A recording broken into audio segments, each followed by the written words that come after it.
The Punisher has seemed to always be such a controversial figure in not only the fictional universe he resides in, but our own world as well. He is looked upon as a psycho who kills anyone and does it out of pleasure after witnessing the death of his 2 children and his wife. Simply a man hell-bent on chaos and destruction, no better than the criminals he takes out. Frankly, I think a lot of people get Castle wrong. We can sit here and debate for hours on whether his means justify the ends, but that would be redundant because it's been conversed about to death. I instead find it to be more interesting tackling the idea of the Punisher being considered a violent psychopath who has no regard for human life. Because I don't believe him to be. Frank can be written as one note sometimes in the wrong hands. But when he's done right, I've always found him to be one of the most psychologically intriguing comic book characters ever created. Which is probably why he's one of my most read characters in the medium. There is a genuine morality to the Punisher I feel a lot of people don't truly understand. And I believe the best way to prove once and for all that Castle isn't some textbook psychopathic villain is to answer a question that has always had me gripped, wanting to read further into the Punisher mythos. Further into the abyss that is Frank Castle's psyche. The one question that can truly explore who and what the Punisher is. So, who does the Punisher not kill? 1. Children. I'm sure this is no surprise, since Frank had to witness firsthand the death of his children. You know, the event that catapulted him into becoming the Punisher. They are off limits. Even when children are doing something morally reprehensible or criminal, he'll let them live, but not after giving them a good scare. In a 3-issue limited series called The Punisher Back to School Special, 2 boys decide to sneak out of school and attempt to get jobs as drug runners, planning to get hired and distribute the drugs among their classmates. As the 2 meet the head boss and discuss their potential employment, Frank bursts in and blasts away every single adult in the room. The teens take cover under a bed and hide. Castle walks up to them and points a gun in their face, telling them to get out from under the bed. He says, "Move it. Don't try anything funny or you'll end up like your friends." The 2 plead with Frank, telling him that they don't even know these guys and only wanted to make money. Frank scares them some more, telling them he should leave them to the cops so they can learn a real lesson. But then pauses and says, "Or is it too late for you 2? Maybe you've gone too far to go back. Maybe I should save the taxpayers a lot of money." The boys make a deal with Frank to go back to school and never turn to a life of crime again. Castle obliges and lets them go, but not without telling them that he'll keep an eye on them. Which he keeps his promise moments after they return back to school, parking outside the window of their classroom for them to see. Now, obviously Frank had no intention of actually killing those kids, but damn did he scare them straight. 2. True innocence. Frank does his research before committing to a kill. He doesn't open fire randomly, unless obviously shot upon. But even then, he can keep a level head to try to figure out the situation. He does his diligence when it comes to taking action on supposed criminals. And he takes the loss of innocent life in his hands very seriously. And the greatest example I've seen of that comes from the Max series, where he believes he killed a little girl during a shootout in issue 62 of that run. He immediately stops his violence, picks up the child, and immediately owns up to his mistake and buries her. That very night, he puts a gun in his mouth, ready to blow his brains out, thinking to himself, "There is no acceptable collateral damage. I have made an unforgivable transgression, an innocent death, in my private war, at my hands. I have become what I hate the most. I have become my enemy. I must be punished." He then has a realization to check the girl's corpse before deciding to commit to the plan of executing himself. He digs her back up, takes a knife, and digs out the bullets that riddled her body. The caliber didn't match the bullets he was using. He finds out that the body was laid there to turn everyone against Frank. And of course, those people paid the price for the girl's death. But the most interesting thing I found in this self-reflection is the fact that he omitted her being a child.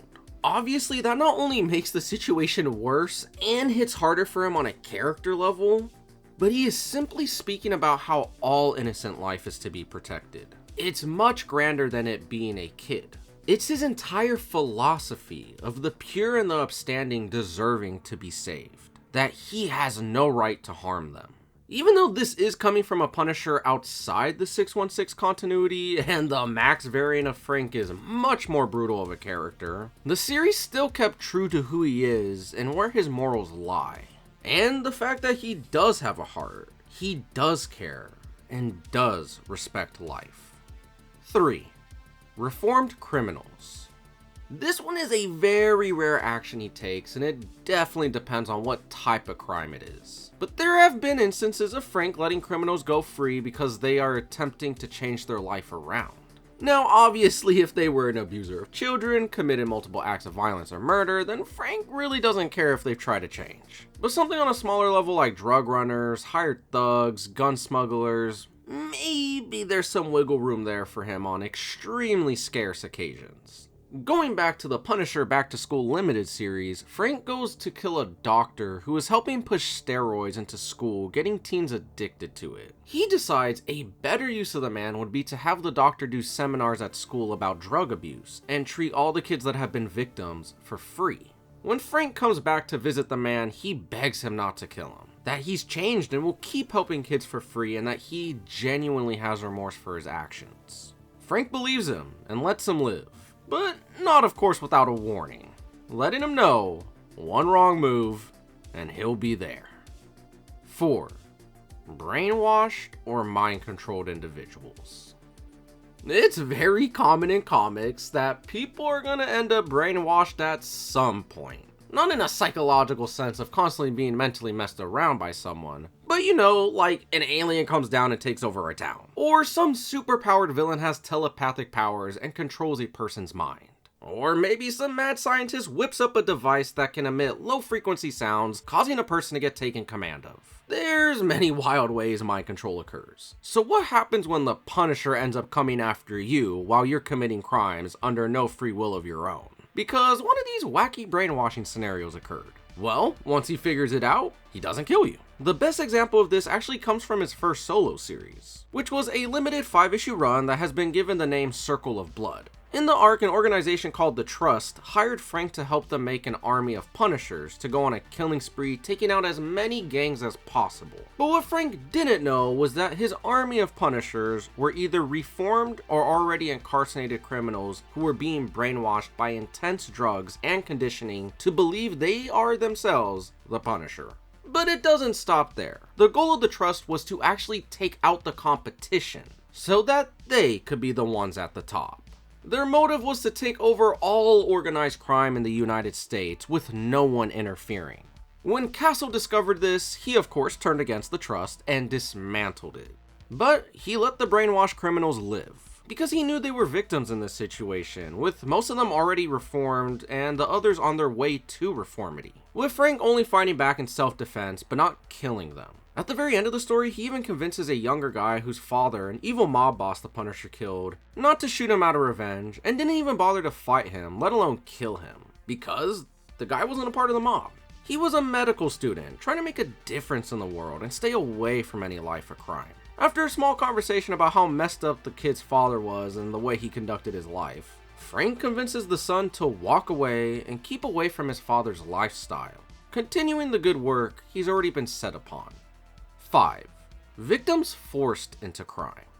Sometimes Frank finds himself in a dilemma where a criminal is doing nefarious actions, but due to him actually studying his targets to ensure he is taking out the right people, he learns they have actually been coerced into a life of crime, either from parental ties, trafficking, or most often, blackmail. This is the big one that ties most of what we've talked about into one, getting us to truly understand the mind of Frank Castle.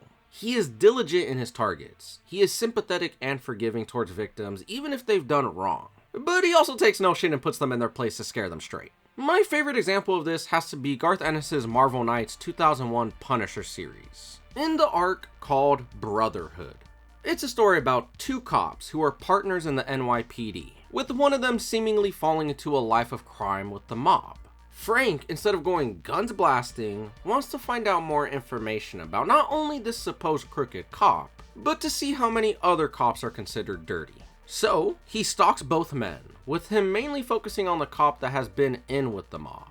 Frank learns that the cop was broke and found himself gambling for money. But of course, he did it with the wrong crowd, and he made a deal to give up confiscated drugs in order to get out of debt with a mob boss. The guy was in a tough financial spot and was vulnerable to deception and was taken advantage of. Frank acknowledges this and decides to not kill the cop, and in his own way helps him and his partner to take down the gangster who has taken control over his life, saving the cop from getting killed and then handing him a shotgun to go end his nightmare and take one more evil person off the streets.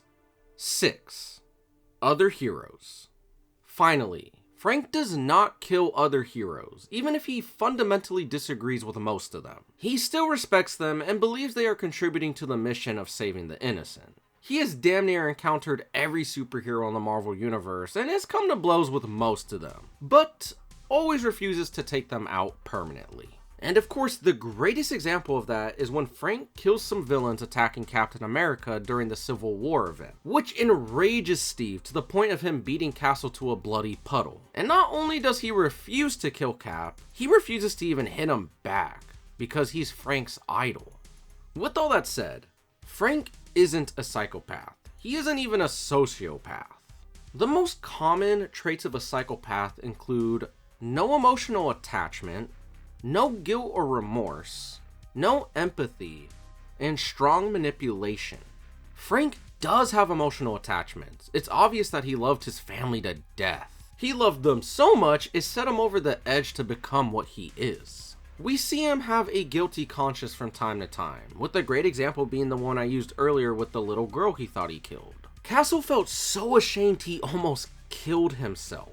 He has deep empathy for others, he just has a hard time expressing those feelings. I haven't mentioned it in the video thus far, but his best friend and sidekick, Microchip, is someone he has a deep emotional bond with, and when he dies in the comics, it was a hard thing for Frank to deal with. He also helps those in need constantly, and shows kindness to the victims of the world. And Frank has no manipulative bone in his body, he's clear and direct, probably one of the most blunt fictional characters ever made. And in regards to sociopaths, they tend to have two main traits: impulsivity and reckless emotional outbursts. Frank of course gets mad, but it's rarely Wolverine berserker rage mad. A lot of the time when he kills, he's calm. In fact, he's almost always calm, no matter how overwhelming a situation is. He's calculated, extremely disciplined, and very controlled in his emotions for the most part. He's human and he cracks here and there, but there is a stoicism to him that has always been a staple of the character. This guy experiences love, self-reflection, self-sacrifice, grief. He exerts mercy, a strong black and white code that doesn't exactly waver based on emotion, but factual, methodical means. These aren't traits of a person labeled with these kinds of mental illnesses. What I do believe he is, though, is a fanatic. Usually that term is used in the context of religion, but can and certainly has its place in the wider context of the world. A fanatic is someone who is devoted to a cause, belief, or ideology to an extreme addiction level manner. Their mental state gets overridden and bygones whatever would be considered normal reasoning. And to them, it's the only way of thinking, the only way of being. They make it their whole life, their whole identity, no matter the cause. It makes them immediately reject all other viewpoints, opposing all who do not see their way of living. It makes it hard for them to be able to make allies in life because to them, there is no middle ground. It's all or nothing, which allows them to justify their excessive actions. So, in conclusion, Frank Castle most definitely has some sort of mental illness. And to some degree he is crazed in his beliefs. But overall, he's not a raging lunatic. He is simply, whether you disagree or agree with his methods, a man on a mission, and he intends nothing to veer him off that track. Deep down, he's still a human being who loves, feels emotional distress, has empathy, and above all, wants to have a purpose. So all the horrid pain he's experienced doesn't go without meaning.